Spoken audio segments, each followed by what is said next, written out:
اعوذ باللہ من الشیطان اللعین الرجیم بسم اللہ الرحمن الرحیم الحمد للہ وکفا وسلام علی عبادہ الذین اصطفیٰ. درود بھیجئے محمد وعلی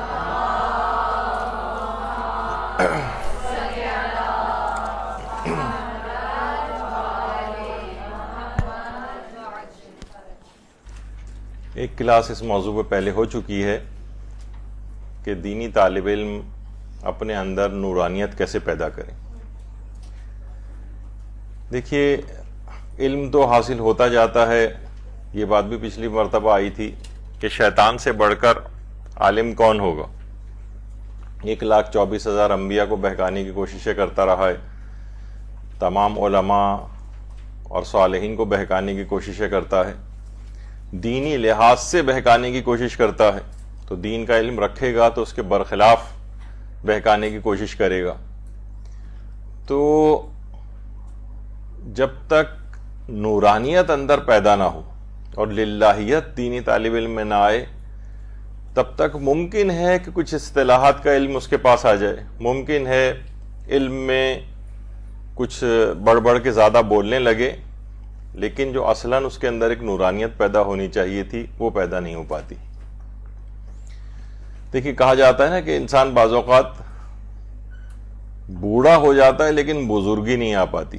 بہت سے بوڑھوں کو آپ دیکھتی ہیں کہ کتنی فتنہ پروری مچا رہے ہوتے ہیں، خاندانوں میں گڑبڑے کر رہے ہوتے ہیں، فسق و فجور کے اندر مبتلا ہوتے ہیں. یعنی بوڑھے ہو گئے ہیں لیکن بزرگی نہیں آئی. اسی طریقے سے ممکن ہے کہ ایک شخص عالم دین ہو جائے، دینی طالب علم ہو، اور اس کے اندر نورانیت نہ آئے. تو یہی وجہ ہے کہ جو بے عمل افراد ہوتے ہیں، دیکھیے سب سے پہلی بات تو یہ ہے کہ روایات کے اندر یہ بات آئی ہے کہ سوائے ان دو افراد کے، پیغمبر فرماتے ہیں کہ کسی بھی شخص کا مجھ سے کوئی تعلق نہیں، یا تو عالم دین ہوگا یا پھر طالب علم ہوگا، ان کے علاوہ کوئی مجھ سے نہیں. تو کتنا بڑا مقام ہے ایک دینی طالب علم کا. اور یہی دینی طالب علم بعد میں اور مزید ترقی کر کے عالم دین بن جاتا ہے. اور اس کی اہمیت اتنی زیادہ ہے کہ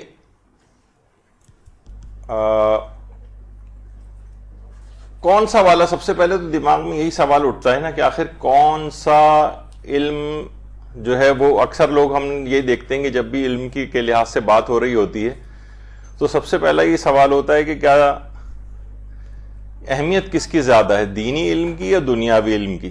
دیکھ، تو سب سے پہلے تو یہ بات یاد رکھ لیجئے کہ ہر وہ چیز جو قربتاً اللہ حاصل کی جائے اور جس کا مقصد اللہ کی خوشنودی حاصل کرنا ہو، وہ دینی علم ہے، خواہ وہ بظاہر کی اتنا ہی دنیا کا علم کیوں نہ نظر آ رہا ہو. اور اس کے مقابلے میں ہر وہ چیز دنیاوی شمار ہوگی، غیر خدا والی شمار ہوگی کہ جس میں للہیت نہ ہو، اللہ کی طرف انسان کا دماغ نہ جائے بلکہ اس کا مقصد دنیا کا حصول ہو، تو وہ خواہ بظاہر دینی علم ہی کیوں نہ نظر آئے، وہ دینی علم وہ اللہ کے لیے شمار نہیں ہوگا.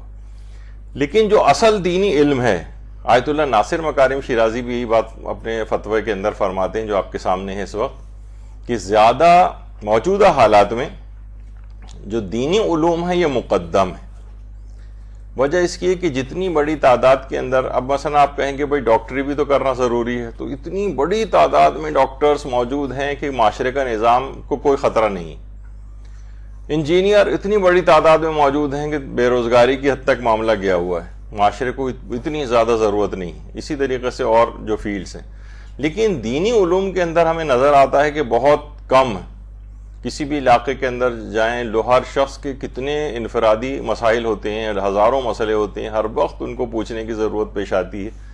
اتنی بڑی تعداد میں علماء کی تعداد نہیں. تو موجودہ جو زمانہ ہے چل رہا ہے، اور ظاہر ہے کہ ایسا نہیں ہے کہ کوئی اگر دینی علم حاصل کرنے جائے گا تو دنیاوی علوم کو پورا چھوڑ دے گا. آپ اپنی تمام اسکول، کالج، یونیورسٹیز، اپنی جابز کے ساتھ بھی انسان اتنا دینی علم حاصل کر سکتا ہے جتنی شریعت اسلام کے نزدیک وہ چیز واجب ہے اس کے لیے. تو یہ بڑی اہم بات ہے. اور دیکھیے اس کے اندر عمر کی بھی کوئی قید نہیں ہے، عمر کی. ویسے کہا جاتا ہے کہ جوانی کا دور سب سے بہترین ہے علم دین حاصل کرنے کے لیے، لیکن ادھیڑ عمری میں بھی کوئی حاصل کر سکتا ہے، بڑھاپے میں بھی حاصل کر سکتا ہے، لیکن عام طور پر اس زمانے میں حالات اتنے خراب ہو چکے ہوتے ہیں، صحت کے اعتبار سے مسائل ہوتے ہیں، دیگر چیزوں کے حافظے کے اعتبار سے مسائل ہوتے ہیں. تو سب سے بہترین دور جو ہے یہ جوانی کا دور شمار ہوتا ہے، اور خاص طور پر وہ افراد یا خاص طور پہ وہ خواتین کہ جن کی ابھی شادیاں نہیں ہوئی، ان کے لیے تو یہ گولڈن پیریڈ شمار ہوتا ہے، گولڈن. تو اس لحاظ سے وجہ اس کی ایک تو یہ بھی بنتی ہے کہ جو بھی شخص جوانی کے دنوں میں علم حاصل کرتا ہے تو وہ پتھر پہ نقش کی طرح سے ہوتا ہے، جس طرح پتھر کے اوپر لکیر ہوتی ہے نا، اس طرح سے اس کے دل پر جم جاتا ہے. اور بوڑھا کا علم حاصل کرنا ایسے جیسے سمندر کے اوپر کوئی تحریر، یعنی پانی کے اوپر اگر آپ کوئی تحریر بھی لکھیں تو وہ کہاں رہ پائے گی، تھوڑی دیر کے اندر ہی وہ مٹ جاتی ہے.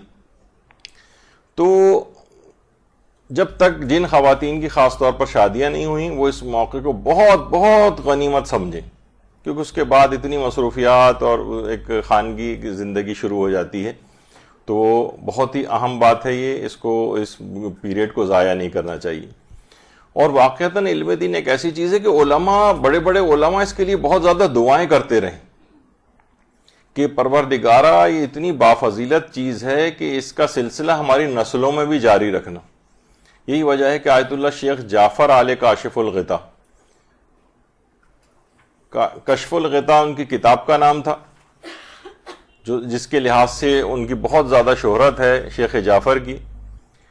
تو انہوں نے باقاعدہ خانہ کعبہ کو دیکھتے وقت جب بھی عمرے کے لیے جاتے تھے، حج کے لیے جاتے تھے، تو وہ دعا کرتے تھے پروردگارہ میرے خاندان اور اولادوں کو بھی فقیہ بنا دے. اور پروردگار نے جب ان کی اس قدر تڑپ دیکھی تھی تو ان کی دعا کو قبول کیا تھا اور ان کے خاندان کے اندر نامور فقیہ پیدا کیے. یعنی اتنی اہم چیز ہے علم دین کے حوالے سے کہ علماء باقاعدہ اس کے لیے تڑپ کر دعائیں کرتے رہیں.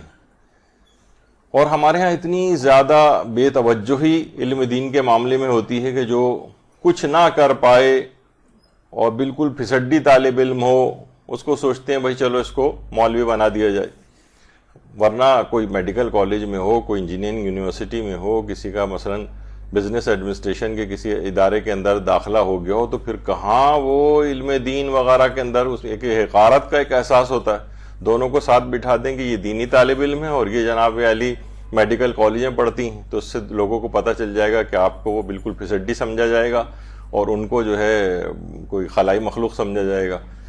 تو بہرحال تو علماء اس طرح سے اس سلسلے کو جاری رکھتے ہیں، دعائیں کرتے ہیں اور اپنی پوری زندگی اس طرح سے تبلیغات وغیرہ کے اندر لگاتے ہیں کہ آیت اللہ شیخ جواد تبریزی اب تو خیر مرحوم ہو گئے، لیکن کبھی بھی اپنے درس کا نہ صرف پڑھانے کا ناغہ نہیں کرتے تھے، شدید بیماری میں بھی ملتا ہے ان کے حالات میں کبھی انہوں نے تعطیل نہیں کی اور بیماری کے دوران بھی پڑھانے آتے تھے.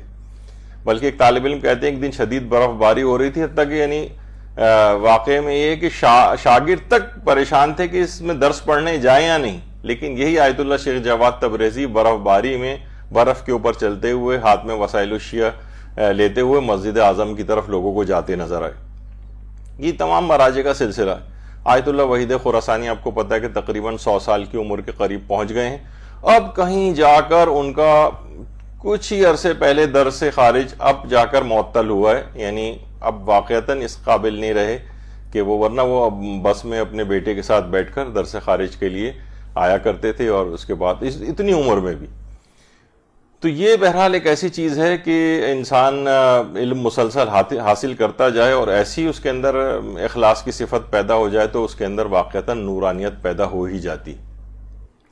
اچھا، نورانیت اس لحاظ سے پیدا کرنے کی کچھ الگ سے بھی اعمال روایات میں بتائے گئے ہیں جو ہمارے پیغمبر اسلام ختمی مرتبہ صلی اللہ علیہ وآلہ وسلم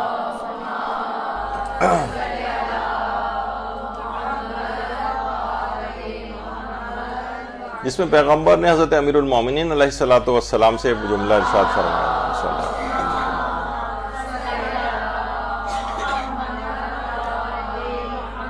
کہ اے علی 5 چیزیں دل کو نورانی بناتی.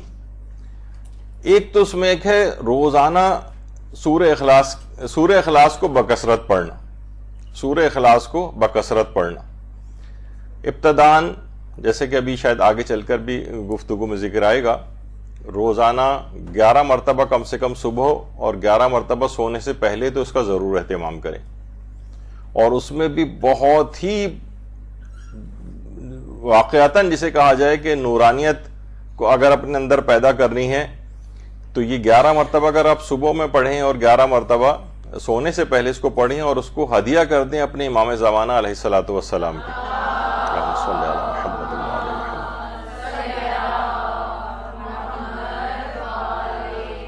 تو اس سے آیت اللہ وحید خراسانی بات بیان فرماتے ہیں کہ اس کا اس طرح سے پڑھنا اور امام زمانہ کو ہدیہ کرنا یہ یعنی بہت ہی عظیم مقام آپ کو دلوائے گا۔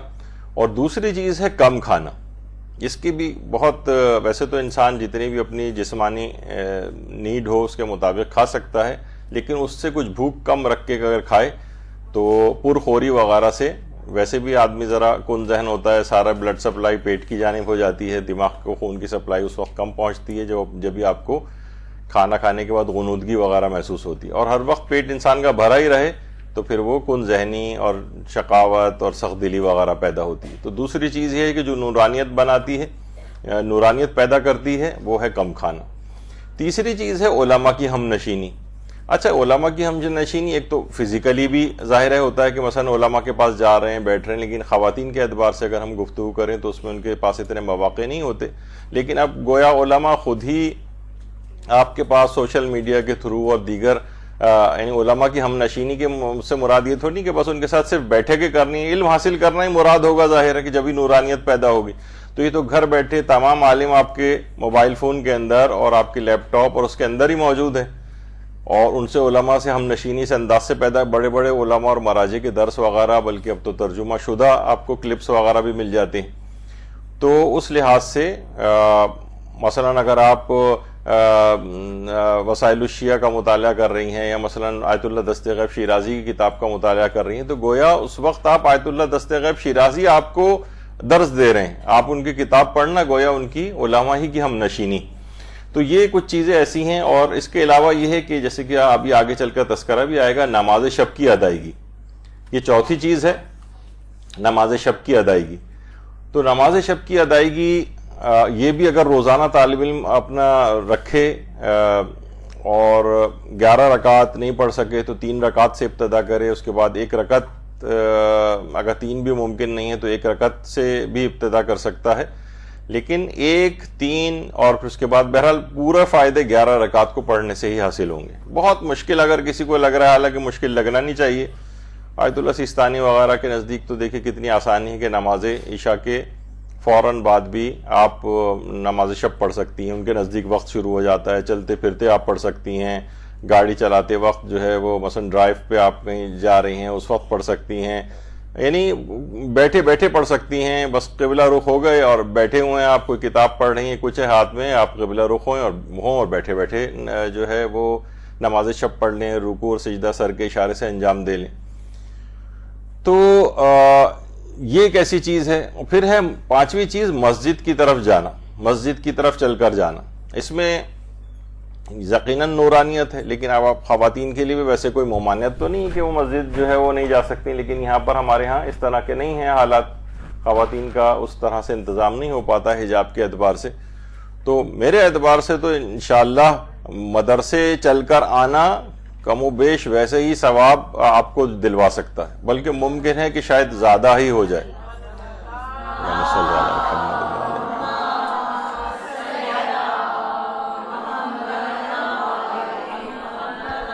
تو یہ چیزیں ایسی ہیں جو واقعتاً نورانیت پیدا کرتی ہیں، جیسے کہ عام طور پر کسی جگہ میں نے سن بھی رہا تھا کہ آج کل ویسے تو یہ چیز ہو گئی ہے کہ سوشل میڈیا کے ذریعے آپ کو ساری چیزیں مل جاتی ہیں، لیکن خود جو دور سے بیٹھ کر اس کو سنتے ہیں اور جو یہاں بالکل سامنے اس کلاس میں اس نورانی ماحول کے اندر جہاں پر علوم محمد و آل محمد علیہ السلام کا تذکرہ ہوتا ہے، اللہم صلی علی محمد وعلی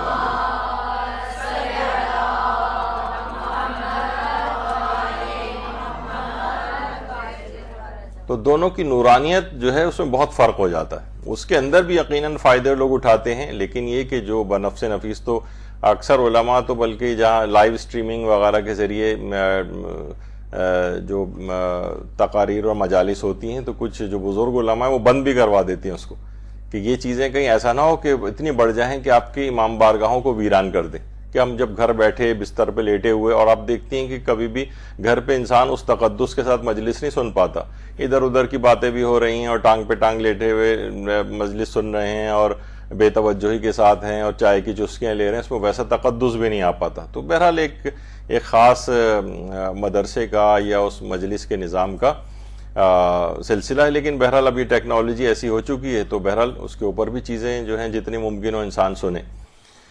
اچھا، اب طالب علم کے اعتبار سے جو ایک بہت اہم چیز ہے، کہ عام طور پر ہم یہ دیکھتے ہیں کہ طالب علموں کے اندر بلند ہمتی نہیں آ پاتی اور وہ اپنا ہدف کوئی بڑا نہیں رکھتے. یعنی کوئی بڑا ہدف ہو، بڑا ویژن ہو، بڑا ٹارگٹ ہو کہ مجھے جو ہے وہ کیا بننا ہے. تو آج کل ہم دیکھتے ہیں کہ کوئی محنت کا کوئی خاص جذبہ طالب علموں میں نہیں نظر آتا، کوئی بلند ہمتی نہیں نظر آتی، کوئی بڑا ٹارگٹ نہیں ہے. اچھا، دنیاوی علوم میں لوگوں کے بڑے ٹارگٹ ہوتے ہیں کہ میں ڈاکٹر بن جاؤں، ڈاکٹر بننے کے بعد اسپیشلسٹ بن جاؤں اور اس کے بعد یہ ہو جاؤں، انجینئرنگ میں بھی اور فلاں، اور ہر شعبے کے اندر آگے سے آگے بڑھنے کا ایک بڑا ہدف ہوتا ہے. بچہ بھی بالکل ہوتا ہے تو کہتا ہے میں بڑا ہو کے پائلٹ بنوں گا، میں بڑا ہو کے سرجن بنوں گا، بڑا ہو کے میں یہ بنوں گا.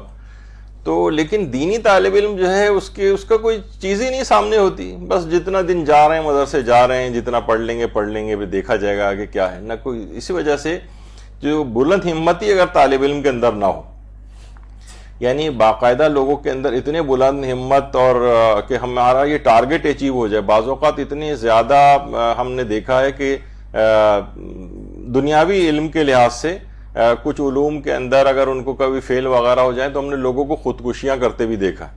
ایک زمانہ تھا، آپ لوگ تو ماشاءاللہ ساری چھوٹی ہیں، ایک زمانہ تھا کہ یہ نیٹی جیٹی کے جو پل تھا یہاں پر، باقاعدہ یہاں پر جب انٹر کا رزلٹ آتا تھا تو پولیس لگانی پڑتی تھی کہ جن کے نہیں آتے تھے اوپر سے چھلانگیں لگا کے خودکشیاں کیا کرتے تھے.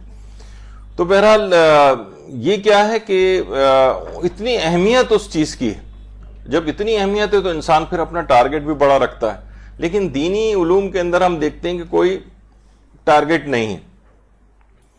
اور ایک بات اور یاد رکھ لیجئے، یہ تن آسانی اور سہولیات جتنی زیادہ بڑھتی چلی جاتی، یعنی راحت جسمانی کے ساتھ اگر آپ چاہیں کہ بس ہر وقت میں بالکل آئیڈیل کنڈیشنز مجھے ملتی رہیں تو میں دینی علم حاصل کروں گی، ورنہ نہیں اس طرح سے حاصل کر پاؤں گی. تو کہا جاتا ہے کہ علم کو دیکھیے اس طرح سے حاصل کرنا چاہیے، اتنی تلاش اور محنت کرنی چاہیے کہ جیسے ماں اپنے کھوئے ہوئے بچے کو تلاش کرتی. کبھی آپ دیکھتی ہیں کہ کوئی ماں جس کا بچہ کھو گیا وہ کس طرح سے باہر اس کو ڈھونڈتی پھرتی ہے، اسے کسی بات کی پرواہ نہیں ہوتی، اسے کوئی کھانے کی پرواہ نہیں ہوتی، کسی اپنے لباس کی پرواہ نہیں ہوتی، بعض اوقات حجاب بھی اس کا مکمل نہیں ہوتا، اور اسے کسی کروٹ چین نہیں آتا کہ جب تک کہ میرا بچہ مجھ کو واپس نہ مل جائے. تو بالکل اسی طریقے سے ہے کہ یہ جو علم کا اس طرح سے علم کی تلاش ہونی چاہیے، اتنی زیادہ اس کے اندر محنت اور کاوش جو ہے ہونی چاہیے، اور کبھی اس میں کوئی سٹاپ نہ لگے، کوئی اس کے اندر رکاوٹ نہ کھڑی ہو. اور کہا جاتا ہے کہ کسی بھی شخص کا اگر اس کو یہ گمان ہو جائے کہ بس اب میں نے کافی علم حاصل کر لیا اور میرا علم اب مکمل ہو چکا ہے، تو وہ سمجھ جائے کہ اب اس کے جہالت کے دور کا آغاز ہو گیا ہے. یعنی اگر کوئی شخص یہ سمجھے، یہاں کتنے بڑے بڑے علماء اور مجتہدین کو ہم دیکھتے ہیں، کہتے ہیں کہ آیت اللہ سیستانی ان عظیم مراجع میں سے ایک ہیں کہ زیادہ تر ان کے ہاتھ میں سوائے اس کے کہ جس وقت وہ زائرین وغیرہ سے ملتے ہیں، زیادہ تر آپ کا تو اسی وقت ان سے واسطہ پڑتا ہے یا ان سے ملاقات ہوتی ہے کہ جب زائرین ہوتے ہیں ان سے مصافحہ کرنا ہوتا ہے، لیکن ہر وقت جس کے ہاتھ میں کتاب رہتی، آیت اللہ سیستانی ان میں سے، ہر وقت ان کے ہاتھ میں کتاب ہے، سوائے کہ کچھ خاص مواقع جب زائرین وغیرہ سے ملاقات کرنا ہوتا ہے، لیکن جو لوگ اور ان کو عمومی زندگی میں دیکھتے ہیں وہ بتاتے ہیں چیز. تو کبھی بھی علم کا سلسلہ رکتا نہیں. یہاں یہ ہوتا ہے کہ بس 2 سال حاصل کر لیا، 2.5 سال حاصل کر لیا، 6 مہینے حاصل کر لیا، اور بس ایک دم سے بس فیلڈ میں آ گئے، اب علم کا سلسلہ بھی ویسا رک گیا. اور اپنے آپ کو علم کو بہت کافی سمجھ لیا گیا کہ میں اتنے دن جو ہے میں نے مثلا مدرسے کے اندر پڑھا ہوا ہے. تو کہا جاتا ہے کہ دیکھیے علم اس وقت صحیح معنوں میں حاصل کیا جائے گا کہ جب ذرائع علم کے علاوہ انسان اندھا گونگا بہرا لولا لنگڑا بن جائے. دیکھیے ایک جملہ جو ہے وہ کہا جاتا ہے اندھا بن جائے، یعنی اب فضول ڈرامے وغیرہ دیکھنا ایک دینی طالب علم کے شایان شان نہیں. یہ کیا آپ سوچیں کہ فضول اگر ڈراموں اور فلموں کے لحاظ سے اگر آپ دیکھیں ایک فینٹیسی ہے، ایک خیالی دنیا ہے. کچھ لوگ اپنے مالی اس کے لیے ایک باقاعدہ ایک اسٹیج ٹائپ کا وہ کرتے ہیں کہ تم یہ کہنا کیمرہ لگایا ہو اس کو آپ ایسا دیکھ رہی ہیں جیسے کوئی بہت ریئلٹی ہے. یہ خیالی دنیا ہے، یہ انتہائی عبث، احمقانہ، بے وقوفانہ اور ویسا کام ہے. اگر آپ ذرا سا وہ کریں اور یہاں پر کروڑوں کی تعداد کے اندر جو ہے وہ ڈرامے جو ہے وہ ویورشپ کے اعتبار سے دیکھے جا رہے ہیں تو یہ انتہائی تو کہا جاتا ہے کہ حقیقی طور پر جو دینی طالب علم ہے کم سے وہ ایسا ہے کہ جو اندھا گونگا بہرا لولا لنگڑا ہو جائے. لیکن کس معنوں میں اندھا ہو جائے کہ فضول چیزیں مجھے کچھ نہیں دیکھنی، تب وہ اس میں کچھ نورانیت پیدا ہوگی اور علم حاصل جو ہے وہ کرے گا. بہرا بن جائے، غیبتیں کسی کی نہیں سن رہا ہے، وہ جھوٹ اور غلط بیانیاں یا رشتہ داروں کے خلاف جو جتنا کچھ آپ سنتی ہیں کہیں پہ ایسا ہو تو آپ اٹھ کے وہاں سے چلی جائیں. کانوں کو اپنے، کیونکہ یہ چیزیں جب کانوں کے اندر آپ کے جائیں گی تو یہ نورانیت کو پیدا ہونے سے روکیں گی. طالب علم کو اس انداز سے بہرا ہونا چاہیے کہ یہ والی باتیں سننے نہ سنے وہ. اسی طریقے سے مثلا گونگا ہو جائے، اب زبان سے غیبتیں نہیں ہونی چاہیے، جھوٹ نہیں ہونا چاہیے، الزام تراشی نہیں ہونی چاہیے، اس لحاظ سے گونگا بن جائے. لنگڑا بن جائے، فضول قسم کی جو تقریبات ہیں، مہندیاں اور مانجے اور فسق و فجور کی محفلیں اور مکس گیدرنگ اور یہ اس طرح کی جو چیزیں جہاں پر ہوتی ہیں کچھ لوگوں سے باتیں سننی پڑیں گی تو کیا ہو گیا. آپ کو تو ایک بڑا ہدف اور مقام کو حاصل کرنا ہے. یا ایسی صرف تقریبات اور وہ دیکھیں جہاں پر اس قسم کی چیزیں نہ ہوں یا اس کو رکوانے کی کوشش کریں بغیر کسی لڑائی اور جھگڑے کے سمجھا کے. تو اس لحاظ سے یہ ان تمام چیزوں سے جب ایک دینی طالب علم معذور ہو جائے گا، اندھا گونگا بہرا لنگڑا اس انداز سے ہو جائے گا کہ یہ چیزیں، تو پھر اس کے اندر حقیقی طور پر ایک نورانیت آئے گی اور وہ اس کی روح اتنی ہی سالم ہوتی چلی جائے گی. ورنہ بظاہر یہ سب چیزیں اس کے ہاتھ پاؤں سب کچھ نظر آ رہے ہیں لیکن اس کی روح بیمار ہوتی چلی جا رہی ہے، روح اندھی ہو رہی ہے، روح بہری ہو رہی ہے، روح لنگڑی ہو رہی ہے، جو ہے روح گونگی ہوئی چلی جا رہی ہے. تو اس سے بہتر ہے کہ انسان ان چیزوں سے اپنے آپ کو بچا کر جو ہے وہ نورانیت پیدا کرے. جتنا ان سے وقت بچے اس کو اپنی تعلیم کے اوپر لگائے، تب اس میں نورانیت پیدا ہوگی. آیت اللہ بہجت کے پاس ایک طالب علم آیا جس نے کہا کہ آغا میں 27 سال کا ہو چکا ہوں، میں بہترین طریقے سے علم کیسے حاصل کروں؟ عمر میری 27 سال ہو چکی ہے، میں نے بہت پہلے سے تو حاصل نہیں کیا، میرے پاس اتنا وقت بھی نہیں ہے.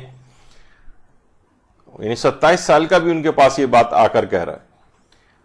تو آیت اللہ بہجت نے اس سے کہا کہ اگر تم واقعتاً علم حاصل کرنا چاہتے ہو بہترین طریقے سے تو پہلی بات اس کے اندر یہ ہے کہ تم جب بھی کوئی تمہارے دماغ میں سوال اٹھے یا کوئی بھی چیز پڑھ رہے ہو تو اس کے سوالات یعنی سارے نوٹ کرو اور اس کے بعد اپنے استاد سے کسی صاحب علم سے اس کے جواب پوچھو. یعنی اپنے سوالوں کو بالکل ان اٹینڈڈ نہ چھوڑو. یعنی بس دماغ میں سوال ہوا ابھرا کوئی ہمیں لیکن اس کی پرواہ نہیں، تو اس سے تم علم مزید سوال سے سوال حاصل کرتے چلے جاؤ گے.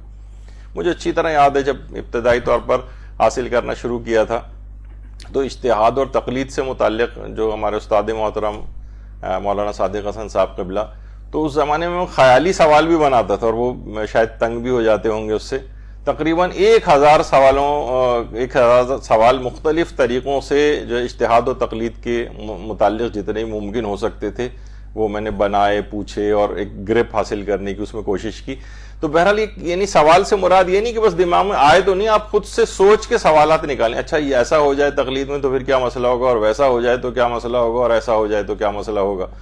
تو اس سے کیا ہوتا ہے کہ یہ آپ دیکھیں بہت سی چیزیں نا فرض کی جاتی ہیں. آپ دیکھتی ہیں توضیح المسائل کے اندر بھی بہت سی چیزیں فرض کی جاتی ہیں.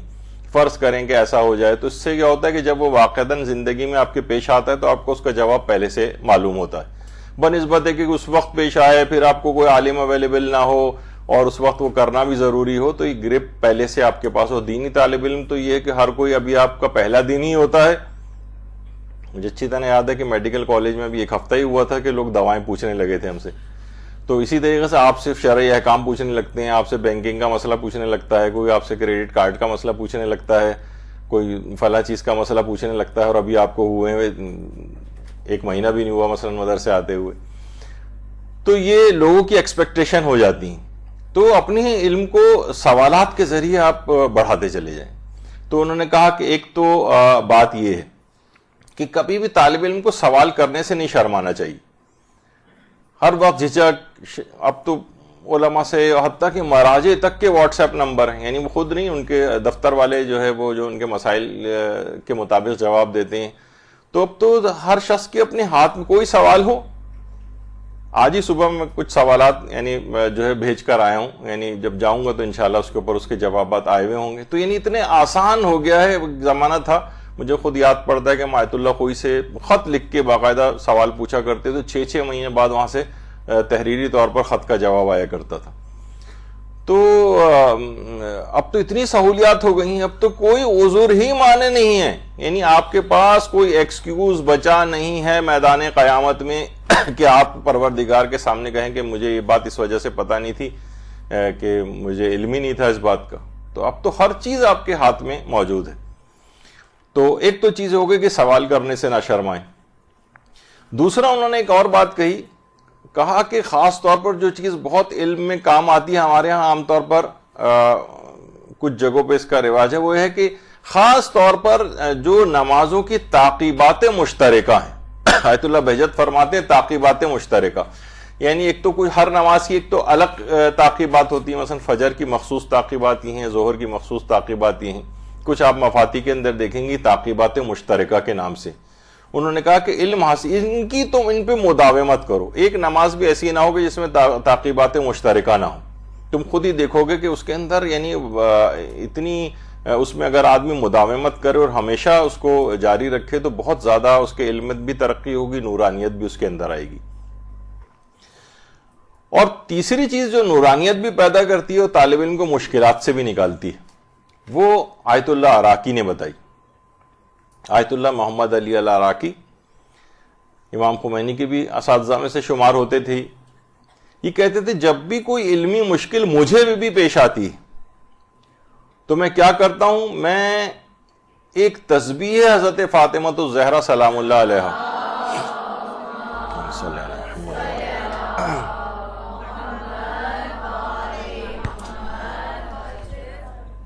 وہ میں 14 معصومین کو ہدیہ کرتا ہوں, تو وہ مشکل فوری طور پر حل ہو جاتی ہے. واقعتاً تسبیح حضرت زہرا کے اندر اتنی زیادہ پاور, اتنی ساری چیزیں اس کے اندر برکتیں اور خیر موجود ہے کہ واقعتاً اس کو طالب علم کو بھی استعمال کرنا چاہیے. ہمارے ہاں تسبیح کا رواج تو ہے پڑھنے کا, لیکن اس کے اندر اس کو اتنے اہتمام سے نہیں پڑھا جاتا ہے, سرسری طریقے سے ایک فارمیلٹی کے طور پہ پڑھا جاتا ہے. تو بہرحال اس کو بڑا دل جمعی کے ساتھ اور پھر 14 معصومین کو ہدیہ بھی کریں تو انشاءاللہ دیکھیں گے کہ علمی مشکلات بھی حل ہوں گی اور طالب علم کے اندر نورانیت بھی آئے گی. آیت اللہ بہجت سے یہ بات بھی پوچھی گئی تھی کہ کیا کریں کہ ہمارے اندر مسلسل علم و دانش پیدا ہوتا رہے. یہ نہیں کہ مثلا بس کچھ دنوں کے لیے ہوا پھر اس کے بعد یہ سلسلہ رک جائے, مسلسل علم و دانش پیدا کرنے کے لیے. تو آیت اللہ بہجت فرماتے تھے کہ اگر تمہیں یعنی یہ چاہو کہ تمہارے اندر مسلسل علم پیدا ہو اور مسلسل دانش مندی پیدا ہو تو تم کثرت کے ساتھ لا الہ الا اللہ کا ورد کیا کرو, کثرت کے ساتھ. یعنی ہر وقت آیت اللہ محمد حسین طباطبائی فرماتے تھے کہ دیکھیے بہت سارے اذکار ایسے ہیں کہ اس کو جب آدمی کرتا ہے تو ظاہر ہے اس کے ہونٹ حرکت کرتے ہیں اور لوگوں کو پتہ چلتا ہے کہ ہاں یہ کچھ پڑھ رہا ہے. کہہ رہے ہیں لا الہ الا اللہ ایک ایسا ذکر ہے کہ اس کے اندر ہونٹوں کو بھی حرکت نہیں ہوتی, چاہے تو کوئی پریکٹس کر کے دیکھ لے. تو اس لحاظ سے اس کی بڑی اہمیت ہے کہ ان چیزوں کو ان اذکار کو کثرت کے ساتھ انجام دے. کثرت کی قلت بھی ہوتی ہے, ایک ہوتا ہے ظاہر کثرت, کتنی کثرت, وہ تو 10,000 بھی ہوتی ہے, 20,000 بھی ہوتی ہے, 1,000 بھی ہوتی ہے. تو عام طور پر جو روایات سے بات پتہ چلتی ہے کہ کم سے کم 100 یا کچھ علماء کہتے ہیں کہ 300.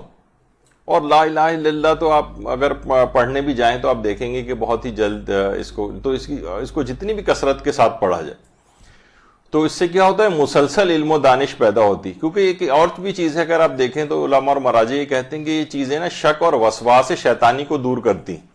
عام طور پر جب آپ علم حاصل کرتی ہیں تو شیطان سب سے بڑا رکاوٹ بن کے کھڑا ہو جاتا ہے.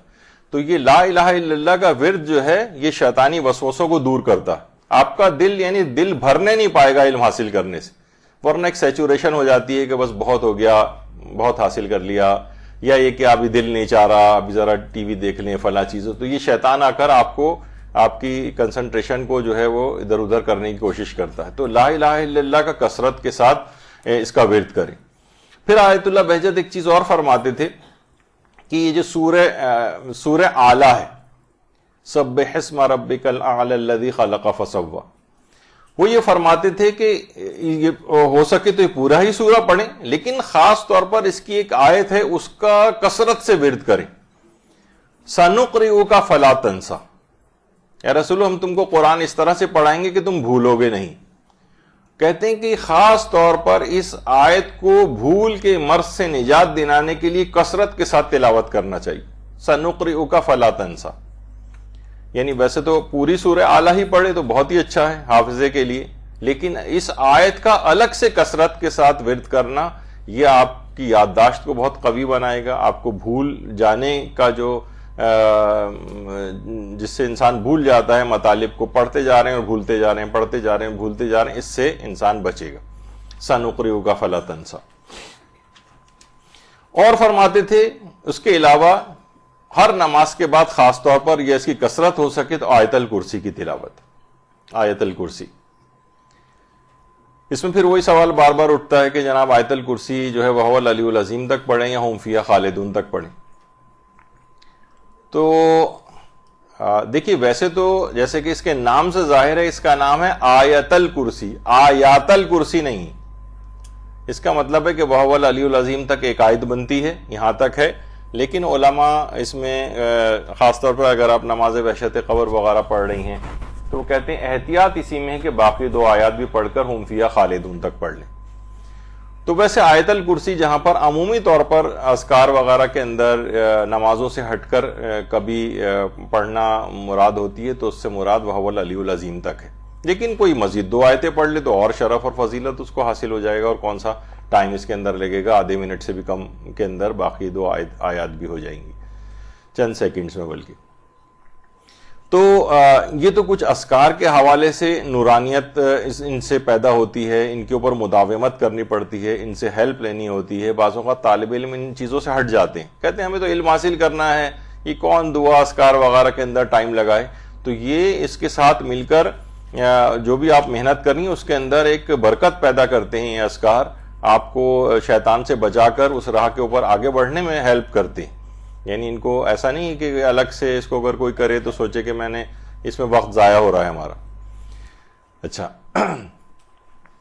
اس کے بعد ایک اور چیز ہے علم حاصل کرنے کے حوالے سے, وہ ہے اطاعت والدین.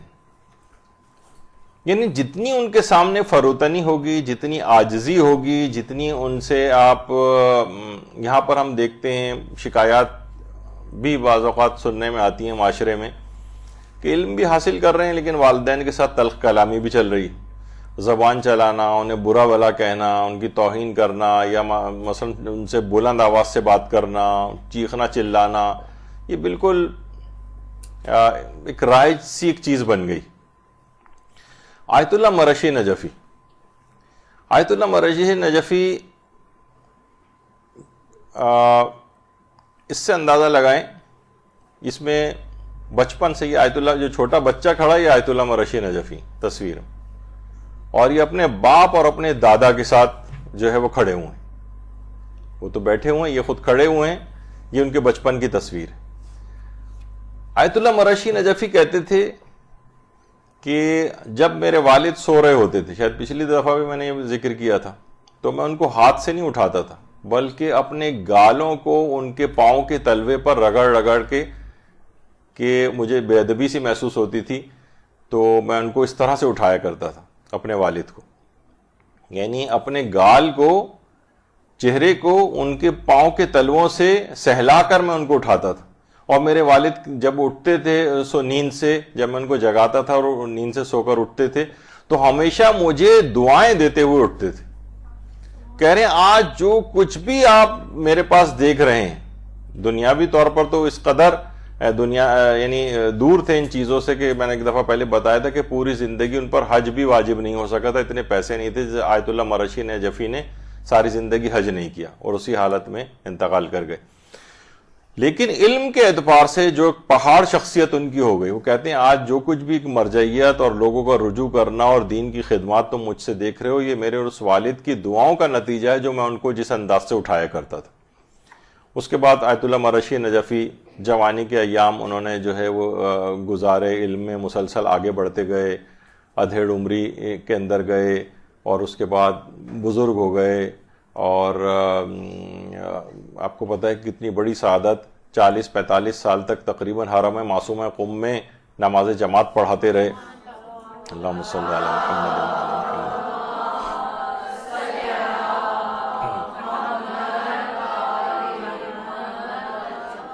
تو فرمایا کہ علم کے حاصل کرنے کے لیے لوگ ان چیزوں کو نظر انداز کرتے ہیں. والدین ہیں، ٹھیک ہے علم تو ہم حاصل کر رہے ہیں، ان سے اگر ہم کچھ تلخ کلامی کر بھی لیں تو کیا فرق پڑتا ہے؟ نہیں، اس سے بہت فرق پڑتا ہے. ایک نورانیت پہ فرق پڑ جاتا ہے، ایک بے برکتی آپ کے علم کے اندر جو ہے وہ آ جاتی ہے. تو ان کی عزت و احترام کو مزید بڑھا دینا چاہیے. ایک تو ویسے ہی کوئی آدمی طالب علم دینی نہیں بھی ہو تب بھی اس کو والدین کا اکرام کرنا ہے، لیکن دینی طالب علم کو تو بڑھ کر اکرام کرنا ہے. بہت سی چیزیں ایسی ہوتی ہیں کہ مثلا وہ آپ سے کہہ رہی ہیں کہ یہ کام کر دو وہ کام کر دو، تو ٹالنے والا کبھی نہ کرے اور آگے بڑھ کر بلکہ ان کی ضروریات کو پہلے سے محسوس کر کے ان تک آپ کو پہنچنا چاہیے. تو بہرحال یہ تمام چیزیں ایسی ہیں کہ والدین کا احترام. دیکھیے ایک زمانہ یہی تھا کہ لوگ پہلے، علامہ اقبال بھی کہا کرتے تھے مرحوم، کہ پہلے جو ہے علم اتنا نہیں ہوتا تھا لیکن تعلیم لوگوں کے پاس زیادہ ہوا کرتی تھی. علم کم ہوتا تھا، تعلیم زیادہ ہوتی تھی. اور آج کل کیا ہو گیا ہے کہ علم زیادہ ہو گیا ہے، تعلیم کم ہو گئی، تربیت کم ہو گئی.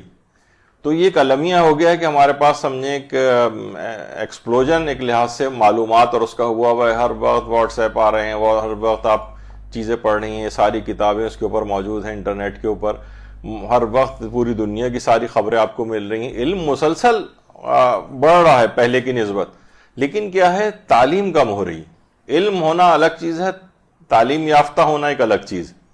ہو سکتا ہے کچھ چیزوں میں آپ کو زیادہ معلومات ہوں لیکن تربیت اس انداز کی نہ ہو.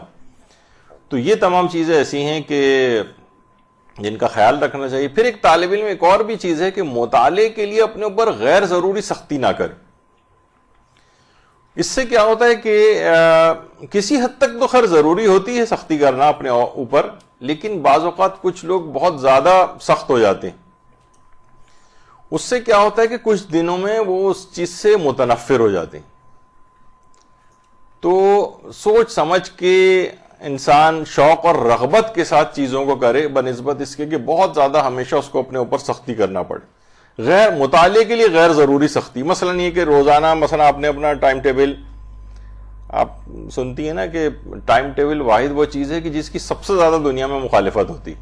یعنی انسان کتنے ہی اب ٹائم ٹیبل انسان ایسے بناتا ہے اپنے کہ 24 گھنٹے میں سے جو ہے وہ 50 گھنٹے کا ٹائم ٹیبل ہوتا ہے کہ جناب میں اس طرح سے، پتہ چلا کہ اس میں سے 10% بھی فالو نہیں کر پاتا، 90% ویسے ہی. اور تھوڑے دن بعد کیونکہ اس نے اتنا سخت ٹائم ٹیبل بنایا اپنا. تو مطالعے کے لیے سختی نہ کریں کہ 3 گھنٹہ مجھے لازماً فلاں چیز پڑھنی ہی ہے، 2 گھنٹے پڑھنی ہے. اس سے کیا ہوگا، چند دن تک تو سلسلہ ہوگا لیکن متنفر ہو جائے گا، دل اس کا بھر جائے گا، اپنے اوپر بہت زیادہ جبر اگر کرنا پڑ گیا اس کو. تو کوشش یہ کریں کہ اپنے اوپر اس انداز سے سختی نہ کریں. کچھ چیزیں علماء نے ایسی ہیں جو الگ سے ٹپس کے طور پر بھی بتائی ہیں، وہ ہے کہ لیٹ کر کبھی مطالعہ نہ کریں. اور میڈیکل لحاظ سے بھی ہے کہ آئی سائٹ وغیرہ پہ جو ہے فرق پڑتا ہے. اور کوشش کریں کہ کرسی اور میز پر بیٹھ کر پڑھنے کی عادت ڈالیں.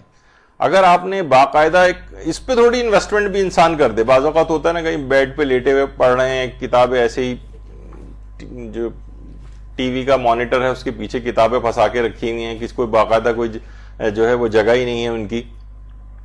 تو کرسی اور میز پر بیٹھ کر پڑھنے سے آپ کا بہت آرگنائزڈ پڑھائی ہوتی ہے، ساری چیزیں آپ کے سامنے ہوتی ہیں.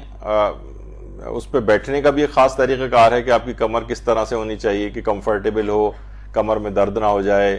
اور اس پہ انسان اپنے کمفرٹ پہ پڑھائی کے اعتبار سے کچھ انویسٹمنٹ بھی کر دے تو کوئی ایسی بات نہیں. ہمارے ہاں عام طور پہ یہ دیکھنے میں آتا ہے کہ بس لوگ سوچتے ہیں کون کرسی میز پہ بیٹھے آرام سے بیڈ پہ لیٹ کے ٹیڑھا میڑا بھی بیٹھ کے پڑھ کے اپنا کام چلاتے ہیں، لیکن ایسا نہیں ہونا چاہیے. تو یہ تو اس لحاظ سے بات تھی مطالعے کے اعتبار سے کہ بیٹھ کر پڑھنا چاہیے.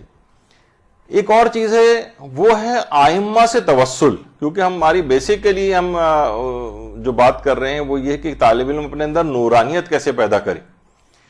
تو ائمہ سے توسل کے بغیر کبھی بھی وہ علم حاصل نہیں کر سکتا. ائمہ سے توسل، بڑے بڑے علماء مجتہدین جن کی ابھی میں نے یہ تو خیر آیت اللہ بہجت ہیں، یہ اکثر و بیشتر اس طرح سے معصوم قم کے قبر مبارک پہ آیا کرتے تھے.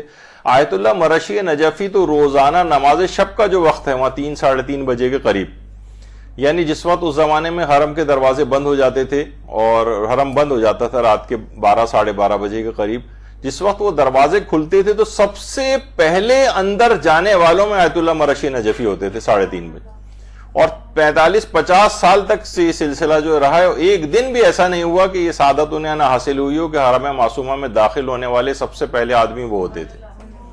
تو یہ توسل والی بات ہے، یعنی ائمہ سے توسل کرنا، معصومین سے توسل کرنا، ان عظیم ہستیوں سے توسل کرنا، یعنی انسان ان کے واسطے دے، ان کے حوالے سے اللہ سے جو ہے وہ دعائیں کرے کہ مجھے علم میں آگے سے آگے ان کی مدد شامل حال ہو جائے گی. ان کی شفاعت دیکھیے صرف گناہوں کے سلسلے میں نہیں ہوتی، بلکہ شفاعت نیکیوں کے سلسلے میں بھی، درجات کی بلندی کے سلسلے میں بھی ہوتی.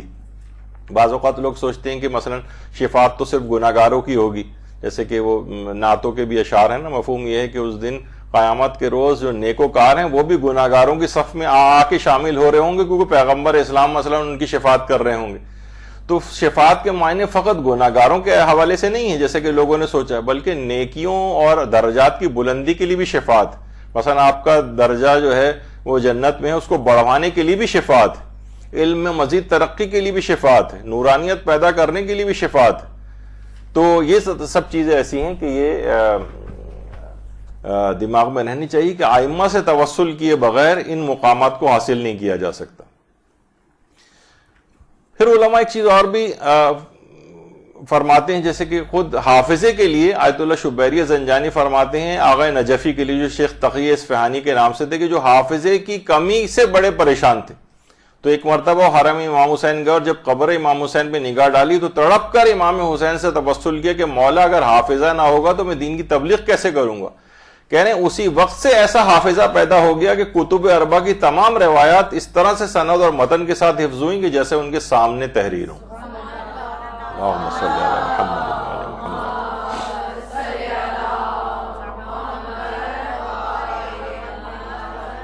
تو ائمہ سے توسل، علوم کے خزانے ہیں، ساری دنیا کو علم ان سے ملا ہے، ان کے در کو چھوڑ کر آپ ادھر ادھر کہاں سے علم حاصل کریں گے. ان کی نگاہ کرم ہو جائے تو پچھلی دفعہ ہی آپ نے سنا تھا کربلائی کاظم سارقی بالکل ایک جاہل شخص اور ایک چشم زدن میں حافظ قرآن بن گیا. یہ کہہ رہے ہیں کہ مجھے کتب اربع کی صرف سند اور متن کے ساتھ، جس طریقے سے فوٹوگرافک میموری ہوتی ہے، آپ کے سامنے لکھی ہوئی کوئی چیز ہوتی ہے، اس طرح سے مجھے یاد ہو گئی. تو کتنا بڑا مقام انسان جو ہے ان بزرگ شخصیات سے متوسل ہو کے جو ہے وہ حاصل کر سکتا. تو ان سے مسلسل ان کو ہدیے آپ بھجوائیں، نیک اعمال کے ہدیے بھجوائیں، اس کے ساتھ اپنی دعا کو لگا کر بھیجیں، اور دعائیں بھی اپنے علم کو بڑھانے کے لیے، اپنی نورانیت کو بڑھانے کے لیے اس انداز سے ہونی چاہیے. اچھا، اب ایک چیز اور بھی ہے، وہ ہے سورہ والشمس کی تلاوت، کیونکہ بیچ میں اس میں آ گئی تو اس کا بھی کہ پروردگار اس کو بہت زیادہ توفیقات نصیب کرتا ہے اور اس کا حافظہ بڑھتا ہی چلا جاتا ہے اگر کوئی شخص باقاعدگی سے سورہ والشمس کی تلاوت کرے. تو بہرحال اس کو بھی اپنے اس کے اندر معمولات کے اندر شامل رکھیں، اور اس کو ڈیوائیڈڈ دن کی جو ایکٹیویٹی ہوتی ہے اس کے اندر آپ رکھیں، کیونکہ کبھی بھی فارغ نہیں رہیں۔ اصل میں یہ دیکھا جاتا ہے کہ طالب علم بس ایسے ہی بیٹھا ہے، فارغ ہیں تو مثلا بیٹھے ہوئے گھنٹوں ٹی وی دیکھ رہے ہیں، بیٹھ کے گھنٹوں مثلا ڈائجسٹ پڑھ رہے ہیں، تو یہ اس قسم کی فضول ایکٹیویٹی سے اپنے آپ کو بچا کے اس کے اوپر طالب علم لگائے گا تو نورانیت پیدا ہوگی، ورنہ وہ ساری نورانیت ڈرین ہو جائے گی۔ کہا جاتا ہے نا کہ جناب جتنے بھی اس وقت اے سی چل رہے ہیں، یہاں پر ہم اے سی بھی چل رہے ہیں، اور یہ سارے دروازے کھڑکیاں کھول دیں اور ایگزاسٹ فین لگا دیں، تھوڑی دیر میں یہاں پہ گرمی شروع ہو جائے گی۔ تو صرف علم کو حاصل ہی نہیں کرنا ہے بلکہ اس کو محفوظ بھی رکھنا ہے، اس کی نورانیت کو بھی محفوظ رکھنا ہے۔ جس طریقے سے رمضان آتا ہے، رمضان میں انسان تقوی حاصل کرتا ہے، پورے سال کے لیے وہ ایک مہینے کا تقوی کام آنا چاہیے، لیکن ہم دیکھتے ہیں کہ وہ عید کے روز ہی سارا ڈرین ہو جاتا ہے۔ کہا جاتا ہے نا کہ اگر کوئی شخص مثلا، خود میرے ساتھ ہی ہوا تھا کہ سب سے پہلی سیلری جس جگہ سے مجھے ملی تھی، پہلے دن ہی آیا تھا، اسی دن میری جیب کٹ گئی تھی مثلا۔ تو آدمی کے یعنی اس کو ابھی چلانا ہے پورے مہینے اور اسی دن اس کے پاس جیب کٹ گئی، تو شیطان اس دن جیب کاٹنے کو تیار ہوتا ہے عید کے روز، کے پورے رمضان کا اس کا میں جو تقوی اس نے حاصل کی آج اس کو محروم کر دیا جائے اس سے۔ تو دینی طالب علم کے پیچھے بھی بالکل اسی طرح سے لگا ہوتا ہے، کس طرح سے اس کی نورانیت کو میں ختم کروں، کس طرح، بس ٹھیک ہے ہو سکتا ہے کہ علم حاصل کرتے جائیں لیکن نورانیت نہ آ پائے شیطانی حرکتوں کی وجہ سے۔ پھر ایک چیز اور علماء کہتے ہیں، حافظہ قوی کرنے کے بہت سارے خیر طریقے ہیں، ابھی میں اس پہ اتنا ڈسکس نہیں کر رہا۔ دینی طالب علم کو آیت اللہ بہجت خاص طور پر ایک چیز کہتے تھے، وہ پانی اور غذا کے اندر اعتدال، بلکہ اب ظاہر ڈاکٹری اعتبار سے بہت سی چیزیں ایسی ہوتی ہیں کہ دماغوں میں لوگ آج کل ڈاکٹر تو کہتے ہیں پانی زیادہ زیادہ پینا چاہیے۔ آیت اللہ بہجت یہ فرماتے تھے کہ دینی طالب علم پانی کم پیے۔ اچھا، پانی بھی کم اور غذا بھی کم۔ اچھا، پانی کم سے مراد یہ نہیں ہے کہ وہ کوئی ایسی چیز ڈی ہائیڈریشن ہو جائے اور اسپتال وغیرہ جا کے ڈرپیں لگوانی پڑیں اس کو، مقصد ہے کہ کثرت اتنی زیادہ نہ ہو جیسے ہمارے ہاں عام طور پر ہوتا ہے کہ بس پانی پہ پانی، پانی پہ پانی، یا کھانے پہ کھانا جو ہے وہ کھاتے چلے جا رہے ہیں۔ تو وہ کہتے تھے اعتدال کے اندر یہ چیز رہے، بلکہ اعتدال سے ہی رہے، لیکن یہ کہ وہ عام طور پر کمی کی فرمائش کرتے تھے، خاص طور پر جو دستور العمل وغیرہ طالب علم لینے آتے تھے تو وہ کہتے تھے غذا اور پانی کا کم استعمال کرو۔ تو بہرحال یہ چیزیں بھی ہیں، اور ایک چیز اور بھی ہے جو کہ دینی طالب علموں کے لیے خاص طور پر علماء اپنی اس کے اندر تاکیدات کے اندر کہتے ہیں، جب بھی دینی طالب علموں کو نصیحت کرتے ہیں، علماء کے خلاف زبان نہ ہلائیں، کیونکہ اگر آپ نے علماء، یہاں یہ ہوتا ہے کہ فوراً علماء پر تنقید، آج کل ایک سوشل میڈیا کے اوپر، اور ہر آدمی جس کو جو کسی عالم کی بات پسند نہیں آئی بس اس کو فوراً جو ہے اس کے اوپر کوئی نہ کوئی ایک لیبل لگا دیا جاتا ہے، کوئی نہ کوئی ایک لیبل، کوئی غالی کا لگا دے گا، کوئی مقصر کا لگا دے گا، کبھی MI6 کا ایجنٹ بنا کے لگا دیا جائے گا اس کے اوپر، یعنی کسی نہ کسی کو برے القاب سے ملقب آپ کو ضرور کرنا ہے۔ طالب علم اگر ان چکروں کے اندر لگ جائے گا کہ اس کے یعنی تمام علماء کا یکساں اس کو احترام کرنا ہے، کبھی کسی عالم کے خلاف زبان نہ ہلائے، البتہ کوئی بالکل ہی اس سے ہٹ جائے اسلام کے ٹریک سے اور باطل قوتوں کے ہاتھ میں کھیلنے لگے اور لباس علماء بظاہر پہنا ہوا ہو اس نے، اور علماء بھی اس کے خلاف ہوں اس شخص کے، تو پھر لیکن بہرحال دینی طالب علم کو چاہیے کہ اپنے آپ کو ان جھمیلوں جھنجھٹوں سے دور رکھے، کیونکہ ظاہر ہے کہ وہ ابھی ابتدائی اس کے اندر ہوتا ہے، اتنی اس کی معلومات نہیں ہوتی، تو وہ اگر اس طرح سے اس کی زبان کھلنی شروع ہوئی تو خود بخود ایک بے برکتی اس کے اندر پیدا ہوگی علم کے اندر، اور علم سے دور ہوتا چلا جائے گا۔ جب یہ معمولی سے ایک استاد کے لیے کہا، آپ کو پچھلی مرتبہ بتایا گیا تھا کہ جناب اس سے اتنی بے برکتی ہوتی ہے کہ اس کے علم کی نورانیت ختم ہو جاتی ہے، تو علماء اس سے بھی بڑھ کر حتیٰ کہ مجتہدین تک کے خلاف اس طرح کی گندی زبانیں ہم کو جو ہے وہ سنائی دیتی ہیں معاشرے کے اندر۔ تو اس سے بھی اپنے آپ کو حتی الامکان بچانا، چاہے آپ کو کوئی باتیں ان کی پسند بھی نہیں آ رہی ہوں تب بھی اپنی زبان کو کنٹرول رکھیں، ورنہ یہ ایک بے برکتی پیدا کرے گا، نورانیت آپ کی کم سے کم ہوتی چلی جائے گی۔ اچھا، اب جو بھی آپ سیکھیں اس کا ایک حل یہ بھی ہے، اس سے یاد رکھنے میں بھی بہت سہولت ملتی ہے، وہ یہ ہے کہ آپ جو بھی سیکھیں اس کو دوسروں تک جلدی پہنچائیں۔ مثلا جتنی بھی چیزیں، مثلا آپ کو بہت ساری آج ٹپس ملی ہیں کہ جناب روزانہ 11 مرتبہ صبح اور شام کے اندر سورہ توحید کی تلاوت کرنے کا یہ فائدہ ہے، اور آیت الکرسی پڑھنے کا یہ ہے، سنقرئک فلا تنسیٰ حافظے کے لیے بہت سارے اس طرح کی اگر آپ ایکسٹریکٹ نکالیں تو ایک صفحے کے اوپر پورے درس کا آپ کے پاس خلاصہ آ سکتا ہے۔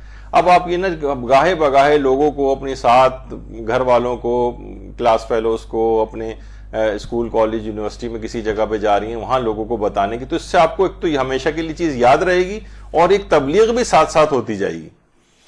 تو دیکھیے اس کے اندر یہ ہے کہ اس کے لیے بہت پروٹوکول کا وہ نہ سوچیں کہ وہ ہو آپ کو بلایا جائے گا، جناب گاڑی آپ کو لینے کے لیے آئے گی اور اس کے بعد آپ اس میں بیٹھ کر جائیں گی اور اس کے بعد وہاں ایک خاص آپ کا آؤ بھگت ہوگی تو آپ ممبر پہ بیٹھ کے جناب جو ہے وہ اسلام کی تبلیغ کریں گے، لیکن ویسے چلتے پھرتے اٹھتے بیٹھتے جو ہے وہ تبلیغ نہیں کریں گے آپ۔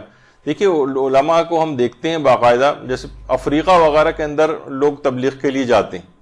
اچھا افریقہ میں بھی آپ دیکھیں کچھ نہیں ہے، اب یہ آپ کوئی کہے کہ جناب ہمیں تو بہت عالیشان کوئی مسجد امام بارگاہ وغیرہ ملے، لوگوں نے کیا کہ یہی یہاں پہ پیچھے کچھ بینر لگائے، نیچے ایک دری ٹائپ کی بچھائی اور اسی کے اوپر ہی جو ہے وہ کلاس ہو رہی ہے، وہیں پر ایک مجلس کا بھی اہتمام ہو گیا، وہیں پر درس کا اہتمام ہو گیا۔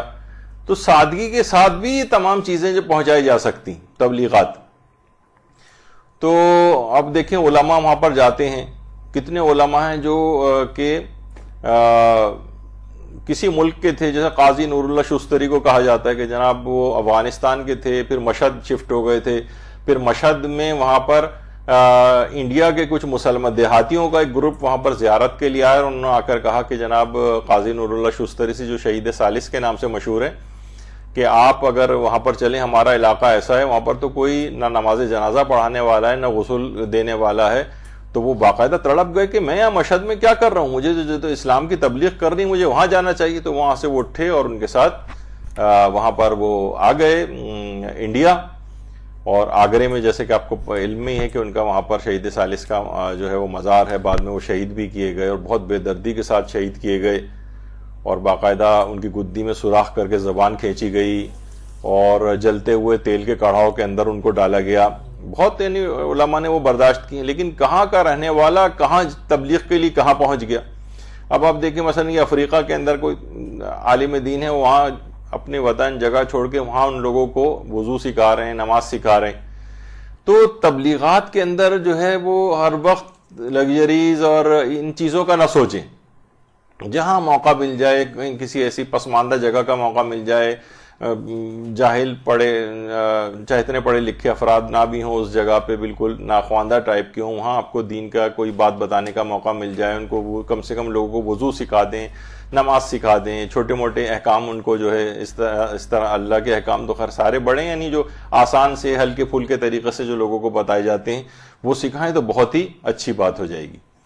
اب آپ دیکھیں مثلا یہ شخص جو ہے یہ انڈیا کا ایک ڈرمیٹالوجسٹ ہے جس کا نام شنکر ہے۔ اس نے کوئی بہت بڑا ہائی فائی کلینک نہیں بنا ہے، ڈرمیٹالوجسٹ، لیکن کیا ہے کہ کسی بھی جگہ اس طرح سے بیٹھ جاتا ہے، آ کر لوگ لائن بنا کے اس کے پاس آتے ہیں کہ اتنا بڑا اسپیشلسٹ ہونے، 2 روپے شاید اس نے اپنی جو ہے نا فیس رکھی ہوئی ہے، اور روزانہ کئی 100 مریض اس طرح سے دیکھتا ہے۔ یعنی دینی خدمت کا جذبہ ہے اس میں، ایک ہائی فائی کلینکس اور اس سے لوگوں سے وصول کرنا اور یہ سب کچھ نہیں رکھا ہے اس نے۔ تو یہ صرف ایک ایسی آپ کو بتانے کے لیے کہ دین کی تبلیغ ہو یا مثلا کوئی اور خدمت انسان کو انجام دینی ہو تو ضروری نہیں کہ بہت آپ لوگ عام طور پر یہی کرتے ہیں کہ جناب کیسے تبلیغ کریں، مدرسہ تو مدرسہ بڑا پرشکو ہونا چاہیے، اور اگر کسی سے تبلیغ کے لیے جا رہے ہیں تو لانے لے جانے کا سسٹم کیا ہے، اور کون سی گاڑی لینے آئے گی اور کون سی گاڑی چھوڑنے جائے گی، اور ایک اس کے اندر اتنے لوازمات ہم لے آتے ہیں کہ وہ پھر تبلیغ ایک طرف رہ جاتی ہے اور غیر الہی نیتیں اس کے اندر زیادہ ہو جاتی ہیں۔ تو اس لحاظ سے تو دینی طالب علم ہوں یا ان کو تعلیم دینے والے جو افراد ہوں، جب بھی ملتا ہے روایات کے اندر کہ وہ خیر کے اندر برابر کے شریک ہوتے ہیں۔ تو اس لحاظ سے اگر ہم دیکھیں عام طور پہ طالب علم اس میں بہت پریشان ہوتے ہیں کہ ہمارے رزق کا کیا بنے گا، حالانکہ اللہ ان کے لیے اس طرح کا انتظام کرتا ہے کہ رزق سے دوسرے لوگوں کے ذمہ میں اس کا رزق لگا دیتا ہے۔ ان کو خود کچھ نہیں کرنا پڑتا اور غیب سے ان طالب علموں کی امداد ہوتی. تو گھریلو تمام امور کے ساتھ بھی یہ سب چیزیں ہو سکتی. عام طور پہ دماغ میں وہی آتا ہے نا کہ بھئی ہم کیسے ان تمام گھریلو ذمہ داریاں اتنی زیادہ ہیں، اس میں ہم کہاں علم حاصل کریں. یہ آیت اللہ نوری ہمدانی روزانہ گروسریز لیتے ہیں اپنے گھر میں خرید کے لے کے، گھر کے بھی تمام امور اسی انداز سے جو ہے وہ انجام دیتے ہیں، اور اس کے بعد جو ہے وہ درس خارج اور یہ اور جتنی دیگر مرجعیت کی جو مصروفیات ہیں وہ اپنی جگہ پر رہتی ہیں. تو ایک لحاظ سے آپ کے لیے بھی کہ یہ سب چیزیں تو سب کے ساتھ ہر شخص کے پاس کہا جاتا ہے نا کہ ایک واحد پروردگار کی ایک ایسی نعمت ہے جس میں سب برابر جو سے لوگوں کو اس نے دی. مثلا دولت اوپر نیچے ہو سکتی ہے، عزت اوپر نیچے ہو سکتی ہے، علم اوپر نیچے ہو سکتا ہے، کسی کا زیادہ کسی کا کم. وقت کے جو 24 گھنٹے روزانہ ہیں سب کو بالکل برابر دیے گئے. نبی خدا کے پاس بھی اتنے ہی ہیں، امام کے پاس بھی اتنے ہی ہیں، علماء اور مجتہدین کے پاس بھی اتنا ہی ہے، ایک عام آدمی اور ایک جاہل کے پاس بھی اتنا ہی وقت ہے. اب کوئی اپنے اسی وقت کو صحیح یوٹیلائز کر کے ایک مقام تک پہنچ جائے، اپنے آپ کو اسی وقت کے اندر اپنے آپ کو بنا لے، تو اس کے اندر آپ دیکھتے ہیں کتنے بڑے بڑے لوگ جو پیدا ہوتے ہیں اسی وقت کو صحیح استعمال کر کے پیدا ہو جاتے ہیں، ورنہ ان سے دگنی عمروں کے لوگ بھی اسی طریقے سے نسین منسیہ پتہ بھی نہیں چلتا لوگوں کو کہاں گئے، کب پیدا ہوئے اور کب انتقال کر گئے. تو گھریلو کام کاج کے ساتھ بھی سب چیزیں چل سکتی ہیں. دیکھیے طالب علم ایک اور بھی چیز ہے کہ جتنی اپنے اندر عجز و انکساری پیدا کرے گا اور تواضع پیدا کرے گا اتنی ہی اس کے اندر نورانیت پیدا ہوگی. طالب علم کہیں بھی دیکھیں اکھڑ مزاج ہو رہا ہے، علماء کے ساتھ بدتمیزی پہ تلا ہوا ہے، اپنے بزرگوں کے ساتھ ذرا تھوڑی سی علم حاصل ہوا اس کو، اور ہر شخص کو وہ جاہل گنوار اور جو ہے وہ سمجھنا شروع ہو جائے، تو یہ اس کا معنی ہے کہ اس کے اندر اب تکبر علم کا پیدا ہونے لگا اور یہ اس کے اندر سے نورانیت کو بالکل ختم کر کے رکھ دے گا. تو طالب علم ہمیشہ منکسر المزاج رہے، ہمیشہ تواضع اور انکساری کے ساتھ رہے. اپنے سے بزرگ جو بات چاہے وہ غلط بھی کیوں نہ کر رہے ہوں، بڑے تحمل سے ان کو سنیں، بہت عزت و احترام کے ساتھ ان تک بات کو پہنچائے. لیکن عام طور پر دیکھنے میں آتا ہے کہ وہ بدتمیز اور اکھڑ مزاج ہو جاتا ہے، متکبر ہو جاتا ہے. اس سے اپنے آپ کو بچانا ہے ورنہ یہ نورانیت کو ختم کر دے گی یہ چیز. اور خدمت خلق بھی اس کے ساتھ ساتھ کتنے علماء ہیں کہ خدمت خلق بھی ساتھ ساتھ کرتے ہوئے جو ہے وہ نظر آتے ہیں. اگلی چیز یہ ہے کہ جو سب سے اہم ہے اس کے ساتھ تو کوئی چیز نورانیت کا کوئی تصور ہی نہیں ہے اگر گناہوں کو ترک نہ کرے. گناہوں کو ترک نہ کرے. دیکھیے گناہوں کو علماء ایک چیز بڑی اچھی کہتے ہیں کہ گناہ جو ہے فقط تمنا کرنے سے کچھ نہیں ہوتا جب تک کہ عملی اقدام نہ کیا جائے. مثلا ہر شخص کی تمنا ہے کہ مجھ سے گناہ نہ ہو. جیسے اگر کسی کو خدا نہ خواستہ کوئی مرض لاحق ہو جائے، ٹی بی ہو جائے جیسے کسی کو، اب وہ بیٹھ کے صرف وہ ٹسوے بہاتا رہے، صرف روتا رہے، لوگوں سے شکایتیں کرتا رہے، فون کر کر کے ہر ایک کو اپنی علامتیں بتاتا رہے، کیا اس کا مرض کبھی ٹھیک ہوگا؟ کبھی بھی ٹھیک نہیں ہوگا. بھائی جاؤ ڈاکٹر کے پاس جاؤ، اس سے علاج لو، گولیاں کھانی شروع کرو، چند مہینوں کے اندر تو مکمل صحتیاب ہو جاؤ گے. تو کیا ہے کہ ہم کیا کرتے ہیں، صرف تمنا کرتے ہیں. جیسے ہم نے ایک دفعہ یہاں درس ہوئے تھے تو اس میں بات آئی تھی کہ ہمیں متمنی نہیں ہونا چاہیے، مرید ہونا چاہیے. متمنی کہتے ہیں تمنا کرنے والے کو، خواہش رکھنے والے کو. مرید کہتے ہیں صاحب ارادہ کو. صاحب ارادہ، ارادہ کر لیں کہ میں گناہ نہیں کروں گی، فلاں فلاں واقعی میرے اندر کمی، میں اپنی زبان پہ کنٹرول نہیں رکھ پاتی، میں غصے میں آ جاتی ہوں، یا مثلا میں غیبتیں مجھ سے زیادہ ہوتی ہیں، جھوٹ میں اکثر بول دیتی ہوں، الزام میں اکثر لوگوں کے اوپر لگا دیتی ہوں اپنی زبان کو اس لحاظ سے.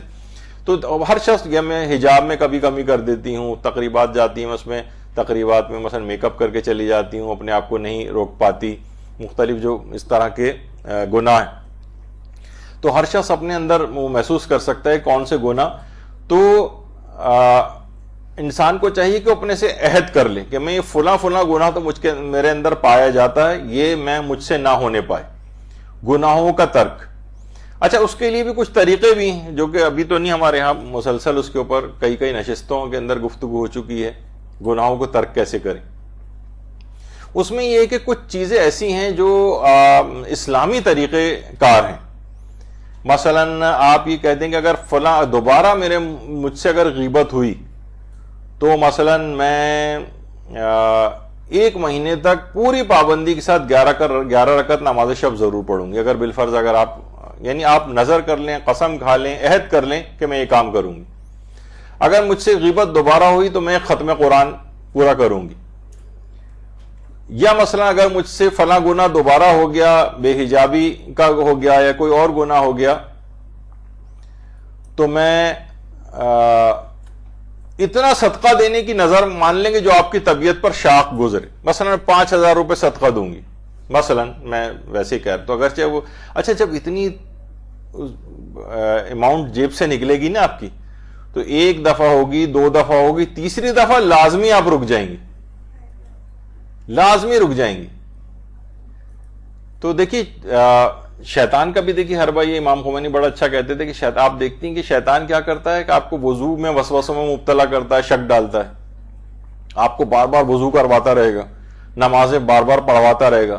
لیکن امام خمینی بڑا اچھا جملہ فرماتے تھے, مالیات میں شک نہیں آنے دیتا.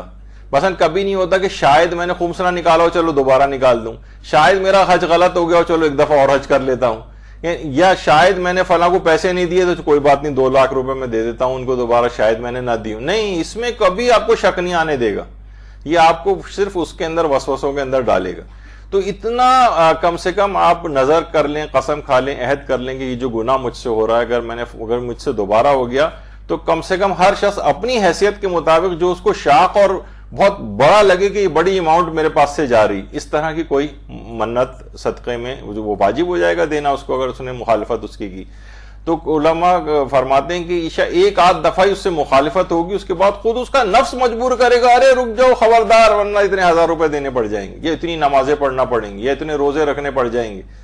تو یہ مختلف اس طرح کے طریقے بھی ہیں جو شرعی طریقے ہیں. کوئی شرعی ریاضتیں ہم اس سلسلے میں کر سکتے ہیں, کوئی غیر شرعی ٹائپ کی کوئی منت یا اس طرح سے جو ہے وہ نہیں مانی جا سکتی. تو نورانیت کے اعتبار سے انسان اپنے آپ کو گناہوں سے جو بچاتا ہے, تو اس کے اندر ایک وہی جو ابھی میں نے اس سے پہلے آپ کو آیت اللہ وحید خراسانی کے حوالے سے بھی بتایا کہ جو 11 مرتبہ سورہ اخلاص صبح کے وقت بھی اگر پڑھے گا تو اس کے متعلق یہ کہا جاتا ہے کہ خواہ اس دن شیطان کتنا ہی زور کیوں نہ لگائے اس کو کوئی گناہ نہیں کروا سکے گا. اگر کوئی نماز صبح کے بعد 11 مرتبہ سورہ توحید کی تلاوت کرتا ہے, 11 دفعہ سورہ اخلاص, شیطان خواہ کتنا ہی زور کیوں نہ لگائے کوئی گناہ نہیں کروا سکے گا اس دن اس سے. تو انسان کو مختلف یہ علم حاصل کر کے ایسی چیزیں جو ٹپس ہیں علماء اور مجتہدین مراجع نے بتائی ہیں, یہ اس کو دماغ میں اپنے رکھنی چاہیے کہ یہ میں ان چیزوں سے استفادہ کروں اور اپنے آپ کو ان چیزوں سے بچاؤں. ایک چیز اور بھی ہے, وہ آیت اللہ بہجت بھی کہتے تھے اور بڑے علماء اس کو عرفا تو خاص طور پر اس کو بڑی تاکید کرتے ہیں, وہ بھی نماز فجر کے بعد ہی ہے, اور وہ ہے اپنے سینے پر ہاتھ رکھ کر 70 مرتبہ یا فتاحو پڑھنا. اللہ کا ایک نام ہے یا فتاحو, 70 دفعہ, اور اس کے بعد اپنے اوپر پھونک بھی اس کو مارے, تو اس کے قلب کے اندر ایک نورانیت پیدا ہوتی ہے, اس کے قلب کے اندر ایک معنویت پیدا ہونے لگتی ہے, گناہوں سے انسان اپنے آپ کو بچاتا. یا فتاحو, فے تے الف بڑی ہے اور اس پہ تجدید جو ہوتی. تو یہ اس کے لیے بہت ضروری چیز ہے. اچھا, اب طالب علم کے لحاظ سے ایک اور چیز یہ ہے کہ طالب علم عام طور پہ ہم کو نظر یہ آتا ہے کہ محنت کرتے ہوئے نہیں نظر آتے. محنت انہیں خوب کرنی, خیر ابھی اس کے اوپر ہم تفصیل ابھی تھوڑی سی اور آگے آئے گی. دیکھیے علوم کے فروغ کے اعتبار سے بھی اگر کوئی صاحب علم کام کرے,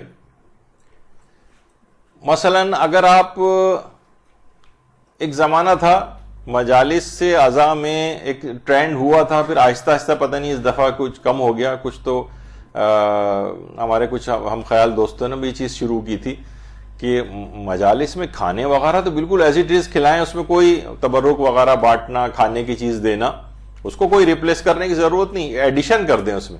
مثلا ہے کہ کتابوں کی تقسیم, کتابچوں کی تقسیم, علم کے فروغ کے لحاظ سے ایک تبرک کی قسم یہ بھی بن سکتی.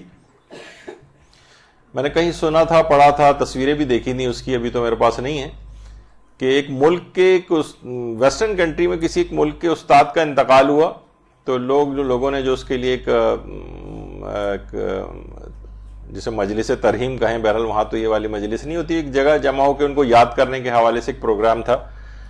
تو انہوں نے کہا کہ ہم بجائے ان کے لیے پھول لے کر آئیں، ہم یہ کریں گے کہ ایک ایک ہر شخص جو ہے نا ایک کتابوں سے بھرا ہوا ایک بیگ لے کر آئے گا، اور ہم جو ہے یہ کتابوں کا بیگ ان کی یاد میں ان کی طرف سے کسی غریب طالب علموں کو، تو تقریباً 100 افراد وہاں پر آ کر جمع ہوئے اور تقریباً 100 بیگز وہاں پر کتابوں سے بھرے ہوئے وہاں پر آئے، اور اس کے بعد غریبوں میں تقسیم ہو گئے.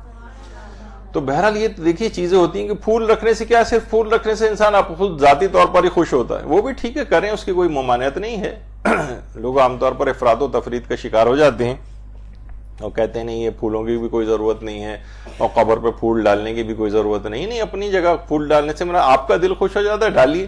لیکن بہرحال یہ کہ یہ والی چیزیں بھی اس کے ساتھ ساتھ اڈاپٹ کریں. ریپلیس کرنے کی ضرورت نہیں ہے کہ ہم کسی رائج رسم کے خلاف جا کر اور ایک معاشرے میں ایک طوفان برپا کر دیں، بلکہ یہ ہے کہ اس کے اندر ایڈیشن کر دیں چیزوں کا. مثلا ایک طریقہ کار یہ بھی ہے کہ کتابوں کے فروغ کے اعتبار سے تو علمی ترقی عام طور پہ دیکھنے میں یہ آتا ہے کہ لوگ سوچتے ہیں، یعنی ہم پوچھتے ہیں کہ سب سے سستی والی کتاب بتائیے کون سی ہے. جب کہتے ہیں جناب 25 روپے کی ہے تو وہ 25 میں بھی ڈسکاؤنٹ کروایا جاتا ہے. مدرسے میں لوگ آتے ہیں بانٹنے کے لیے کتابوں کے لحاظ سے، تو ان کو سب سے سستی ترین چیز، یعنی باقی اگر کچھ کہیں گے جناب کتنی دیگیں بن رہی ہیں حلیم کی، تو بتائیں گے کہ 15 دیگیں ہیں. کہ ہاں بہت سے لوگ تو 100 دیگوں والے پروگرام بھی کرتے ہیں چولی میں. تو بہرحال وہ ان کا اپنا ہے، ان پہ کوئی اعتراض اور اس کی بات نہیں ہے، لیکن ایک تھنکنگ کے اعتبار سے میں بات کر رہا ہوں کہ اس کے اندر تو بہت زیادہ پیسہ لوگ خرچ کرنے کو تیار ہوتے ہیں، لیکن جہاں علم کے فروغ کی بات آ جائے تو وہاں پر ان کو 30-25 روپے بھی جو بہت زیادہ لگتے ہیں ایک کتاب کے. اور وہی کہیں گے جناب 30 روپے کا مثلا شیرمال بھی ہے تو وہ کیا وہ 2 شیرمال بھی ہر ایک کو دینے کو تیار ہو جاتے ہیں، لیکن کتاب نہیں. تو یہ ایک چیز ہے، اس کو فروغ دینا چاہیے. تو دیکھیے کتاب کے متعلق کہا جاتا ہے کہ ایصال ثواب کی مجالس کے اندر خصوصی طور پر اس وقت تو دیکھیے بہت سے لوگوں کا دل بھی بڑا نرم ہوتا ہے. کہا جاتا ہے کہ ایصال ثواب کی مجلس وہ واحد مجلس ہے کہ جس میں کوئی اگر دہریہ رشتہ دار بھی ہے نا، جو اللہ کو بھی نہیں مانتا رسول کو بھی نہیں مانتا، وہ بھی اس مجلس میں اس کو آنا پڑتا ہے.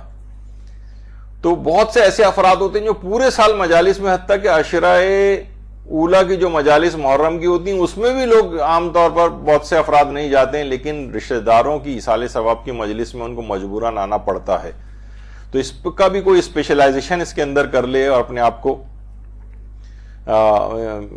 اس میں کہ اس کا مواد ایسا تیار کر کے لوگ آپ کو کہیں کہ جناب ایصال ثواب کی مجلس فلاں ذاکرہ کو بلاؤ، وہ سب سے بہترین پڑھتی. اس طرح کی اس انداز کی دل کو جو ہے منقلب کر دینے والی مجلسیں کہ لوگ عمل اور رغبت. اچھا اس میں ہر شخص دیکھیے موت کی جو مجلسیں ہوتی ہیں عام طور سوئم کی، 40ویں کی، برسی کی، اس میں لوگ موت کی طرف ذرا سننے کو تیار ہوتے ہیں. اس کا میٹر ان لوگوں کو بھی پتا ہوتا ہے ایصال ثواب کی، تو اس میں تبلیغ کا بہت اچھا موقع آپ کے پاس ہوتا ہے. تو اس میں اسپیشلائزیشن پیدا کریں بنسبت کہ عمومی قسم کی مجلسیں. مہارت جو ہے وہ اگر اس سلسلے میں آ جائے تو آپ کی ایک اسپیشلائزیشن بھی ہو جائے گی. اچھا اس میں ظاہر ہے کتابوں کے لحاظ سے بھی ایک بات اور بتا دوں کہ ظاہر ہے کہ عام طور پر ایک ٹرینڈ اور بھی ہو گیا، لوگ فوراً کہتے ہیں بھائی ہمیں سافٹ کاپی چاہیے فلاں بک کی، یعنی بس ہمیں انٹرنیٹ پہ ادھر ادھر مل جائے. نہیں، آپ کے پاس الگ سے کتابوں کی بھی ایک لائبریری ہونی چاہیے گھر پہ، چاہے چھوٹی سی لائبریری ہو. دیکھو کہ یہ اچٹتی پچٹتا سا طریقہ ہوتا ہے انٹرنیٹ پہ گئے اور ایسی کتاب کو کسی کو ورق گردانی کی. جو پوری کتاب ہاتھ میں ہوتی ہے، انسان اس کو شروع سے آخر تک پڑھتا ہے، اس کے اندر زیادہ گہرائی ہوتی. تو ویسے اگر انٹرنیٹ پہ کوئی کتاب تلاش کرنی ہے تو بہرحال اردو کے اندر ہماری جو زیارات.net کے نام سے ایک ویب سائٹ ہے، اس کے اندر بہت کتابیں زیارات ZIYARAT زیارات.net.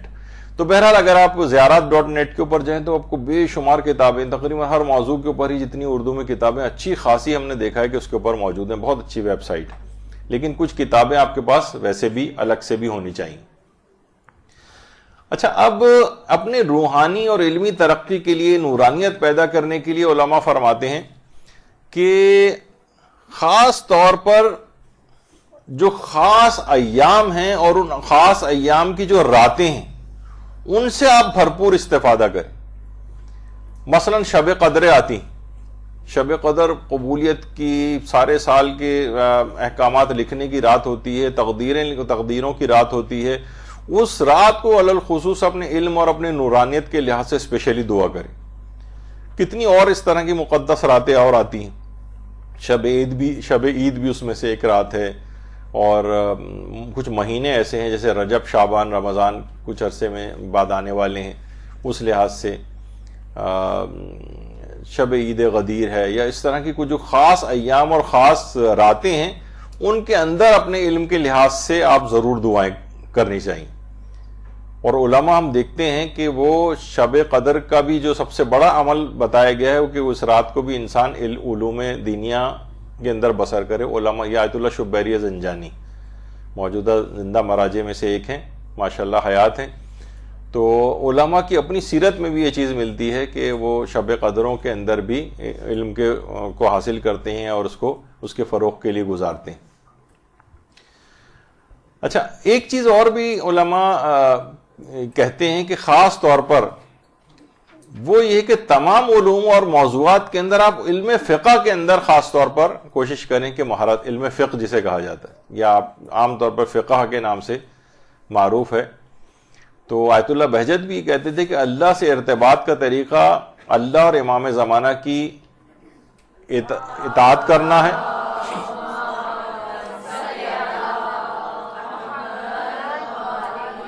اور اطاعت کیسے ہوگی؟ اپنے مرجع کے رسالے عملیہ پہ عمل کرنے سے. یعنی ایک آپ کا جو عمل ہے وہ آپ کے مجتہد عالم کے فتوے کے مطابق، اس سے ہٹ کر نہیں ہونا چاہیے. تو گویا یہ کہ آپ نے اپنے زمانے کے امام کی بھی اطاعت کر لی. تو اپنا ارتباط اس سے آپ کو رسالہ عملیہ سے بڑھانا. رسالہ عملیہ سے مراد فقط توضیح المسائل نہیں، یعنی ان کے دینی احکام توضیح سے میں بھی ہوتے ہیں، دیگر کتابوں کے اندر بھی ہوتے ہیں، ان کے استفتاحات وغیرہ کے اندر بھی ہوتے ہیں. تو یہ خاص طور پر. اور کہا یہ جاتا ہے کہ دیکھیے علوم ویسے تو انسان علم تفسیر میں کسی کا خاص انٹرسٹ ہے وہ بھی حاصل کرے، بہت بڑا علم ہے، قرآن کا علم، تفسیر کا علم، احادیث کا علم، اخلاقیات کا علم، عقائد کا علم اور تاریخ کا علم وغیرہ. لیکن کیا ہے کہ ایک جو خصوصی ایک برکت اور ایک نورانیت ہے وہ علم فقہ کے اندر. مسائل فقہ کے اندر خاص طور پر آپ کوشش کریں کم سے کم اس میں اپنی.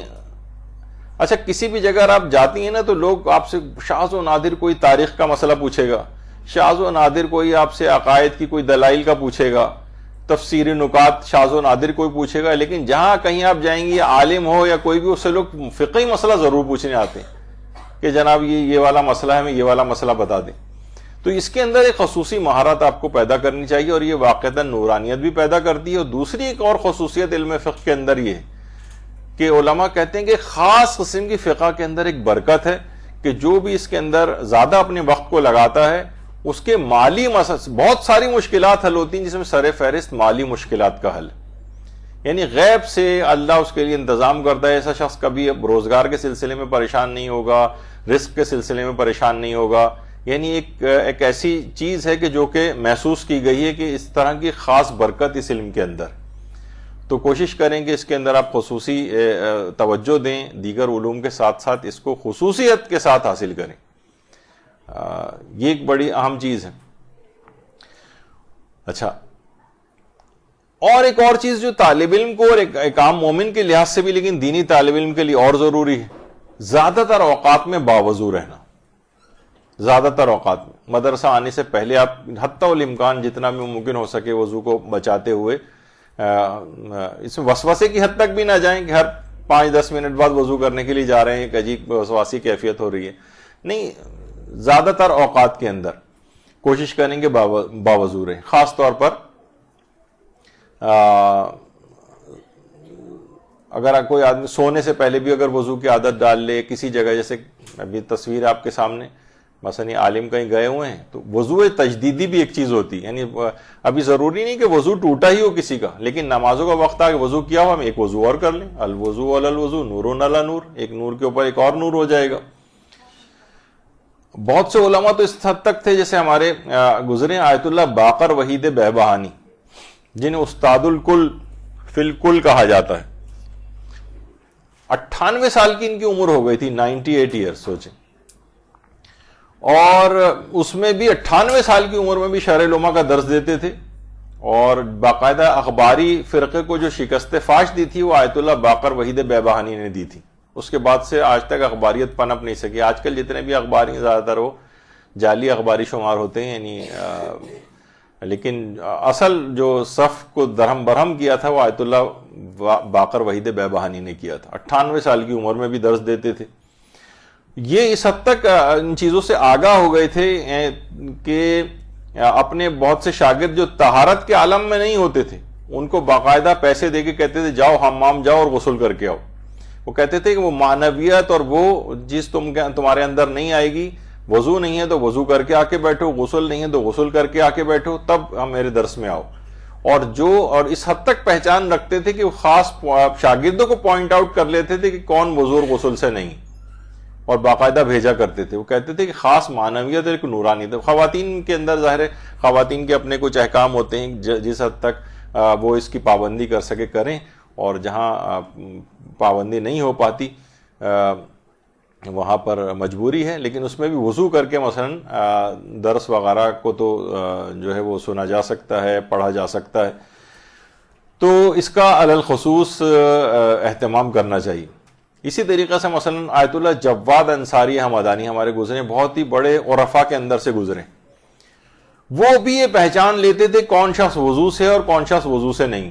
پورے باقاعدہ لوگ ان کے پاس آتے تھے، کبھی گھر میں دعوت بھی کرتے تھے تو یہ خود سب کے ہاتھ دھلاتے تھے، اور باقاعدہ بغیر نام لیے اعلان بھی کرتے تھے کہ سب لوگ وضو سے آئیں سوائے ایک شخص کے. تو بعض اوقات یہ بھی ہوتا ہے کہ اس طرح سے خاص طور پر علمی جو نشستیں اس میں خاص ایک نورانیت انسان کے اندر جو ہے وہ پیدا ہو جاتی. بس میرا خیال ہے کہ ابھی کیونکہ دوسرا اگلا لیکچر بھی اس سلسلے میں ہونا ہے. مولانا ڈاکٹر شیخ محمد علیم صاحب قبلہ تشریف لا چکے ہوں گے، اور میرا تو ارادہ تھا کہ آج بس اس کو دوسرے درس کے اوپر اس سلسلے کو نورانیت والے کو ختم کر دوں گا. لیکن مجھے یہ اندازہ یہ ہو رہا ہے کہ شاید آدھا بھی میں مکمل نہیں کر سکا، بات سے بات نکلتی چلی گئی. لیکن کیونکہ اتنا اہم ہے کہ ساری زندگی سب چیزیں آپ کے کام آئیں گی، تو میں کوشش یہ کروں گا کہ اس کو تیسرے جو درس ہوگا اس میں اس کو انشاءاللہ ختم کر دیا جائے. لیکن یہ کیونکہ اتنا غیر اہم نہیں ہے، آپ نے دیکھا کہ اس میں کتنے پوائنٹس ایسے ہیں کہ جو آپ کو عام زندگی میں بہت کام آئیں گے. ان کے اوپر اگر آپ عمل کریں تو ایک نورانیت پیدا ہوتی چلی جائے گی، اور پھر باقی زندگی علوم حاصل کرنے کا جو دورانیہ ہے اس میں بہت برکت آئے گی. بہت جلدی آپ کیچ کریں گی علوم کی باتوں کو، اور رکاوٹیں کم سے کم ہوں گی. کیونکہ آپ دیکھیں گے کہ جب آتا ہے نا انسان خاص طور پر مدارس وغیرہ کے اندر، تو شیطان کے لیے اتنا پریشان کن ہے یہ بات کہ وہ کتنے حربے استعمال نہیں کرے گا. بعض اوقات آپ کے گھر والوں کو استعمال کرے گا کہ آپ کے لیے رکاوٹیں کھڑی کرے، پریشانیاں کھڑی کرے کہ آپ کا مدرسے آنے کا سلسلہ رک جائے. تو شیطان کو بھی شکست فاش دینی ہے تو انہی اذکار، توسل اور ان تمام چیزوں سے دینی ہے جو کہ ابھی آپ نے سنے ہیں. انشاءاللہ ابھی کچھ باتیں اور رہ گئی، وہ اگلی نشست کے اندر بیان کریں گے. وصلی اللہ علی محمد وآلہ الطیبین.